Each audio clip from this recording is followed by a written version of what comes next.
Hello everyone, my name is Noah Raven and welcome to the Xander Zone. In today's episode, we'll be discussing FNAF 4 and specifically what is even going on in this game. Trust me, we are not going to arrive at your typical conclusion. Well, kind of. However, there's a monstrous twist in this that I don't think you would expect, as I'm calling this theory, Mike Possessed. Though before we get into the video, if you haven't watched the previous video I did, I highly recommend it as it gives a bunch of further information about how Michael begins working at these locations that I just can't fit into this video, otherwise it'd take too long to get out to you all. Now let's get into how it's going to be laid out so it's easier for you, the viewer, to follow.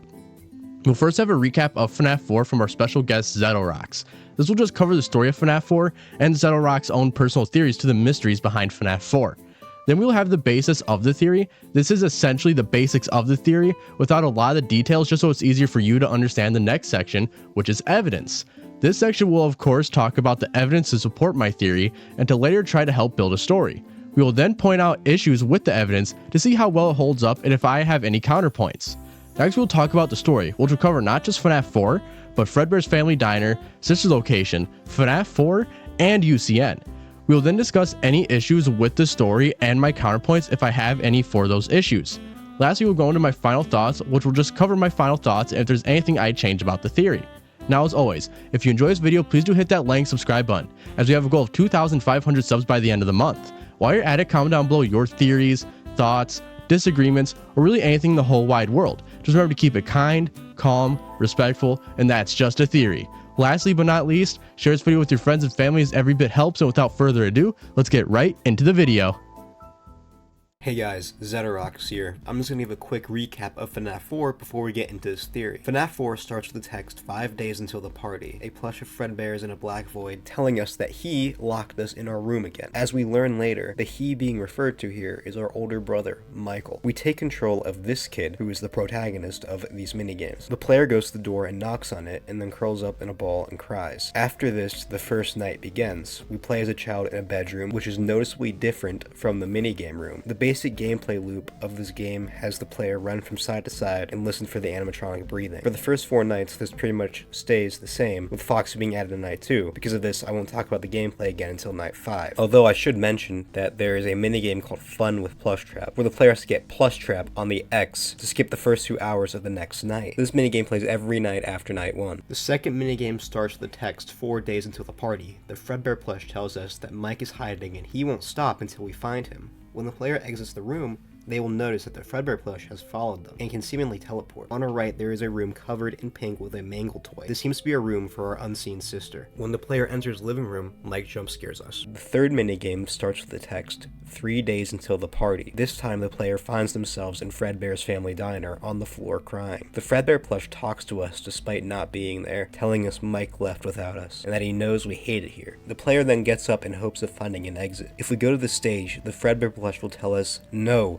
Don't you remember what you saw? The exit is the other way. Hurry and leave." If we go towards that exit, an employee in a Fredbear suit will pop out to us, and the player must turn the other way. If the player enters the area again, they will find an Easter egg of William Afton helping an employee in a Fredbear suit. Once we go towards the stage, the employee pops up again, and the player will curl up in a ball once again. The fourth minigame starts with the text 2 days until the party. The Fredbear plush tells us that Mike hates us, and then we leave Fredbear's. The player walks home and encounters multiple kids on the way there. Some important things to call out is that there are rumors of animatronics moving around at night, and there is a mini toy chica missing her beak. When the player enters the house, they can turn on the TV, which plays a show called Fredbear and Friends, and reveals this game takes place in 1983. Then we enter a bedroom and get jump scared by Mike. On the fifth minigame, the text 1 day before the party shows up. The player is trapped in the back room of Fredbear's, supposedly locked in by his brother. Something interesting to call out is that this is the only minigame where the Fredbear plush doesn't talk to us at all. After this, night 5 starts. This night is a boss fight against Nightmare Fredbear. After beating Nightmare Fredbear, the 6th minigame starts with the text 0 days until the party. The player is surrounded by his brother and his friends. They decide to play a prank on the younger brother by putting him in Fredbear's mouth. Prank goes wrong. In the 7th minigame, the player will find themselves in a void with the 5 plushies in front of them. Michael tells us he's sorry for the bite and also most likely all the bullying that's happened up to this point, and then the Fredbear plush begins speaking to us. Something to note is that his text color here is a different color from the rest of the game. The Fredbear plush tells us that he will put us back together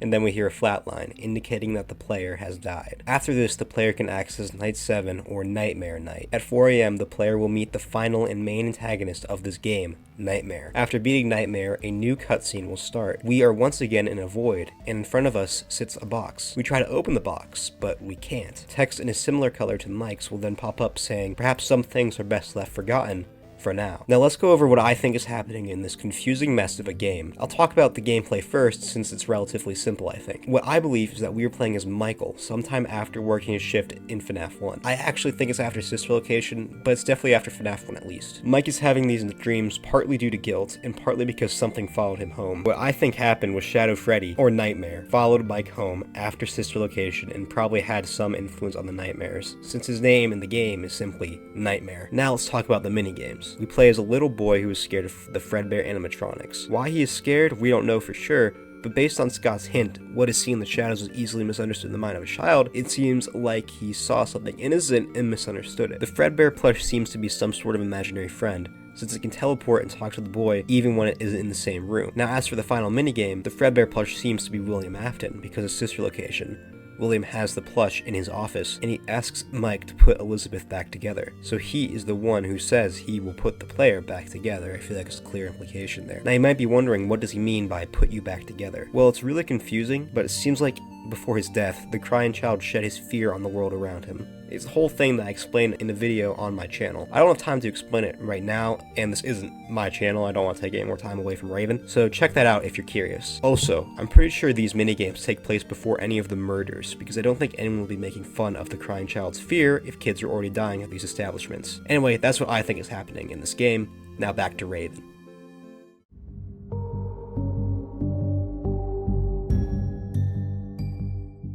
Okay, so let's get into our basis. So the theory goes a little something like this. Michael, after the many years of tragedy and lies that filled his mind, is forced by his father to work at the Sister Location bunker as a reward to get answers Michael has been wanting after confirming to William that the animatronics at the FNAF 1 location are possessed after working at the FNAF 1 and 2 locations. Michael went down into the bunker, and on night 2, Michael gets a story from the Angst unit, in which a dead body was found in the vent that Michael was currently crawling through. So, funny story, a dead body was found in this vent once. Okay, so not that funny, but it's a story. This body would have been Rory from Didophobia, who went through the FNAF 4 experiments. Michael, somewhat confused but more curious about those answers, ignored this and continued forward. On his final night working there, Michael was scooped by Ennard. When Michael was hit by the scooper, the remnant of Rory shot into Michael. Ennard, after the scooper hit Michael, decided to wear him as a fancy skin suit, and now Ennard, who has the remnant of the MCI within him, gave Michael not just the remnant but the memories of the MCI and Rory, as they were now one and the same for this time being. When Michael initially quote-unquote came to, he woke up in a bedroom, being tormented by his past and these nightmarish recreations of the characters he became well acquainted with by now. However, once Ennard left, Michael finally woke up from his nightmare and swore revenge on his father. Now with the basis for Mike possessed out of the way, let's get right into the evidence.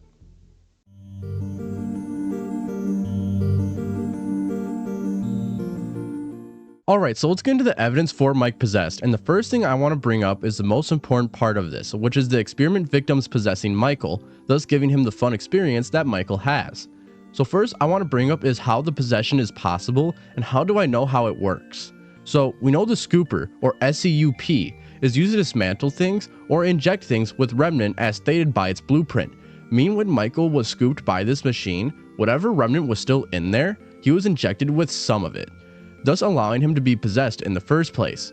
Next is how possession works, and to this I guide you to Alone Together from the Tales from the Pizzaplex book B7-2.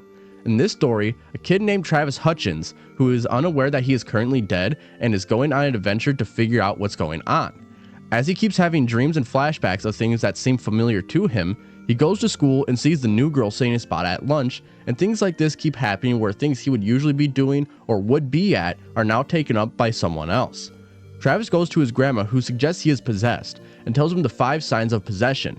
As described, if someone's body is undiscovered or confused, their spirit can linger, and as a result, they can attach themselves to someone or something, giving the possessed person their memories. The story continues with Travis gaining memories that leads him to his own body, with the grandmother being explained as her passing shortly after Travis and helping push him in the right direction. Now that's a very fast summary, but it's what's important for this theory. Specifically, if someone is possessed, they gain the memories of the possessor. In this case, Michael would have been scooped and injected with the remnant of Rory, thus possessing him and giving him the memories of Rory. Now we get into Rory eventually having their remnant put into the scooper. So for this, we'll be referencing how remnant works and then Rory. So remnant in FNAF is described as this. Remnant is when a soul or emotion binds itself to something, which in FNAF is usually metal or an animatronic, but it can be other things, and is later melted down to a mercury-like substance that can later be used to inject into something else. Now we get into the victims. We know that odds are there are more victims even past Crying Child if you believe that Crying Child was in the experiments. The story that shows us this is Didophobia from the book B7-2 again. In Didophobia, a kid named Rory is in the FNAF 4 experiments via gas hallucinations. Now in the story, Rory essentially escapes and hears William's voice enticing him to go back, in which he listens and presumably dies in the bunker due to starvation or malnutrition at some point. Now odds are Rory could have been the body in the vent that's mentioned in Sister Location. So, funny story. A dead body was found in this vent once. Okay, so not that funny, but it's a story. Though if you don't believe the Tales books are in the games, you can just say this is a victim of the experiments, as it'll still work. Another point I wanted to make was, as the death may be known to the company, it obviously isn't to the public, as the bunker is still functional when we play Sister Location, and it isn't shut down like every other location that has had a tragedy, like Circus Baby's Pizza World for example. As odds are what happened, as implied by the story, is that Rory passed from either starvation or malnutrition. So once Rory was hungry, he escaped and tried to get help and food but didn't make it in time. It's also the only reference of a death in the bunker. Now with Rory, odds are that his spirit lingered around. After all, he'd be confused, he was in the bunker for a long time. Then once Rory realizes he's starving, he knows where that escape route is, so he goes for it. However, Rory was too late to save their own life, which then would have led to them possessing something that William used for remnant experiments, possibly in the making of the scooper. So once Michael is scooped, he gets the memories of Rory and some influences from his own mind to create this somewhat UCN-like experience for him. Now, why would Michael be experiencing this nightmare? Well, we know that when something possesses you, you get the memories of the thing possessing you, meaning that as it may be unintentional, Rory or the victim, depending on your viewpoint, would be causing this simply by just being inside of Michael. So this would then explain why Michael is so furious about William, as he knew about all the murders, but not those experiments or the lies William told him. Lastly, we have why Michael would have an influence, and we get into the gameplay of FNAF 4. In FNAF 4, a FNAF 1 phone call plays in reverse and is distorted.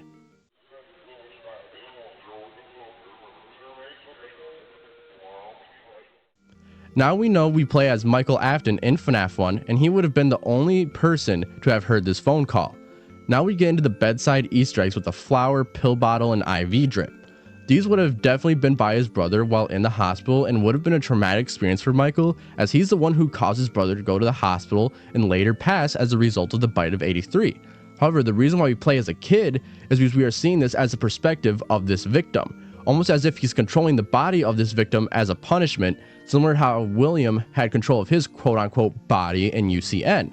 This is just Michael having control of this victim's body in his version of UCN, which is the gameplay of FNAF 4. So in a way, FNAF 4 would set up the concept of what would later become UCN.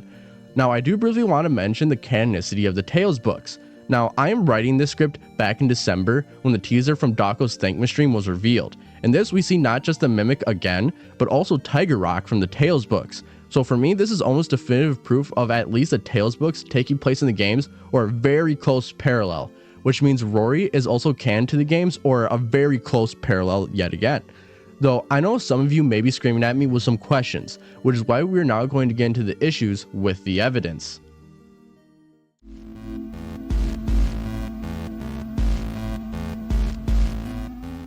Alright, so let's get into the issues with our evidence. First thing I want to bring up is Rory, or a victim of the experiments, going into the scooper. This is very difficult to piece together and honestly has me stumped. However, there's a few things I just want to bring up. Versus, we know for a fact that William knows how the scooper works, as he has the fact that it's used to inject Remnant in its blueprint. Meaning at some point, he had to have had experimented with Remnant to know that the scooper actually works. With Rory being the only one we know of that went through these experiments for sure, with him possibly passing the soonest to the gameplay of Sister Location. There's a chance his Remnant or someone else's Remnant is in there that went through these experiments. The next issue is the UCN connection, as there isn't much to connect these two games outside of these nightmares appearing in UCN. However, with FNAF 4 happening within Michael's own mindscape, which is why he describes these animatronics as nightmares, as that's what he sees them as when he took a nice 7-day long nap. Now, for this to work as a UCN experience is also brought into question, as we don't have much evidence other than that phone call and those hospital items on the bedside. However, I do want to mention that in the story of Didophobia, the only false wall is in the refrigerator to replenish food for the victims. Otherwise, there's never a mention of one behind Rory next to the bed. So to explain this, them appearing due to the mind influence of Michael makes sense. Same goes for the FNAF 1 phone call. However, in the story, there were speakers in the FNAF 4 rooms to my knowledge. However, this could be explained as another Michael mind influence as an example of those speakers. Then Rory being the dead body found in the vent in Sister Location is annoying too, as the only information of a death we have with the name of someone is Rory, so that's really our only lead on it, unless it was just a previous night guard. Otherwise, I can't find any other issues with the evidence, so if I miss anything, please let me know in the comments down below. Just remember to keep it kind, calm, respectful, and that this is just a theory. Now let's get right into the story of Mike Possessed, assuming it is canon.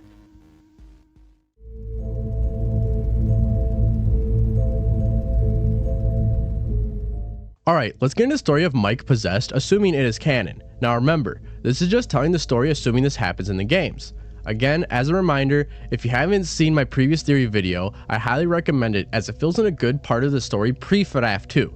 Michael, after discovering the bodies of the DCI, tells William of his findings, and William, furious about Michael running off and finding the crime scene William left behind, forces Michael to work the night shift at the FNAF 2 location under the name of Fritz Smith.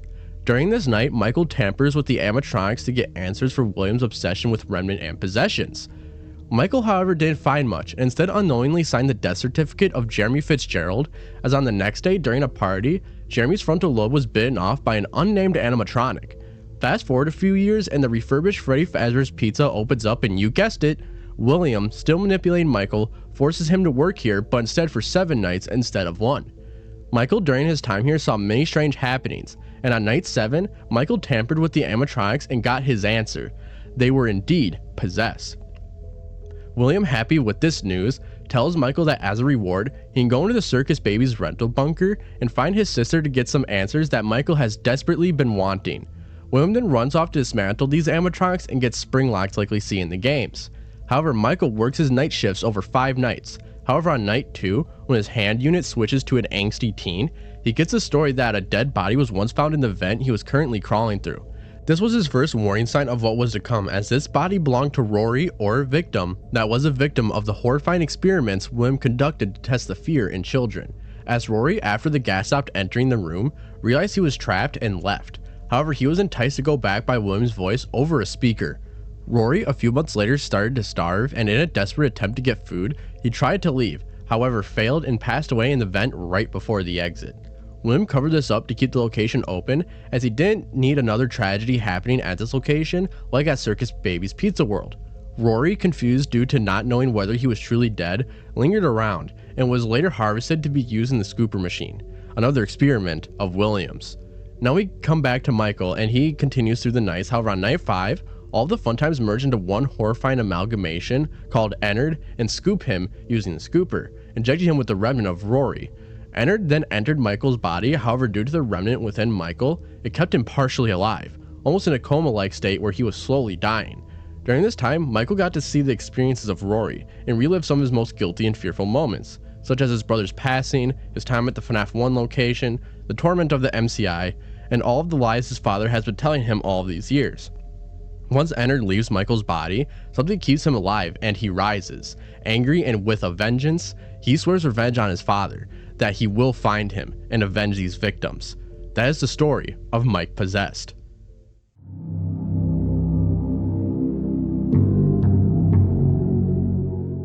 Alright, so let's get into the issues of Mike possessed. Now I'm leaving the whole DCI thing out of this as it's not really important to the story. Just an explanation of something we know happens with Michael working at the FNAF 1 and 2 locations and the sister location bunker that I covered in my previous video. So first we have Rory and how he gets harvested if at all. I already mentioned this before and it's still here as it's so hard to determine what happens to Rory or any victim for that matter. Next is FNAF 4 happening while Michael is a fancy skin suit, and it does make sense as to what is even going on with Michael during these 7 days. However, we never really know what's going on. However, we know Michael sees them in his viewpoint as nightmares, which if that's all he's really dreaming about during these 7 days, it makes sense why they're so prevalent in his mind and why to him they are nightmares. As to him, all he remembers is taking a nice nap after working at the bunker.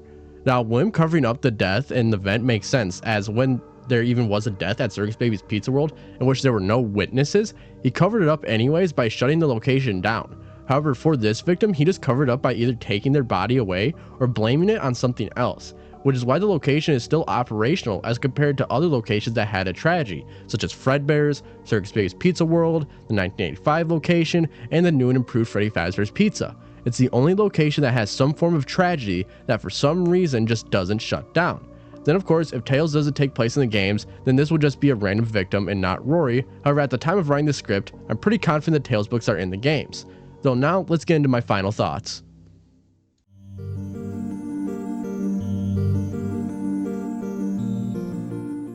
Honestly, I like this theory as it doesn't really mess with the game timeline in any way and still makes sense. Though there are some definite issues with it, specifically with Rory and the Scooper. However, the rest of it makes sense. So for that, I want to give it a 7 out of 10. I think it's a good theory and definitely possible.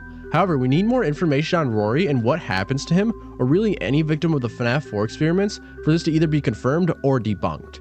Otherwise, I think this gives FNAF 4 a satisfying explanation, as it shows the importance of Crying Child in the story, as his death was the most guilty moment of Michael's life up to that point, why Michael sees the animatronics as nightmares, why we were playing as a child, the FNAF 1 phone call and hospital equipment, and a satisfying end to Rory's story. But let me know what you think in the comments down below. Just remember to keep it kind, calm, respectful, and that's just a theory. Alright, and that is all I have for this episode. Now, do I have anything to announce? No, I have absolutely nothing. This video was planned way back in December, so is it a theory, I believe? Not really anymore, no. But it's still something fun to put out there, and I'm really excited to get out there. I'm recording this like right after the charity shows, like literally it's like 2 hours after the 4th one on Monday, so I don't really have much to announce right now. So yeah, I just wanted to say, of course, thank you to everyone on that charity stream, by the way, who donated. It means the absolute world to me. We smashed that goal, and well, that's pretty much everything I have. So, oh yeah, one more thing. Thank you for 3,000 subscribers. It means the world to me. We hit it over the charity streams. It means the world to me. So yeah, otherwise, that's all I have for today. So I hope you all enjoyed. Have a great day. Stay safe and peace out.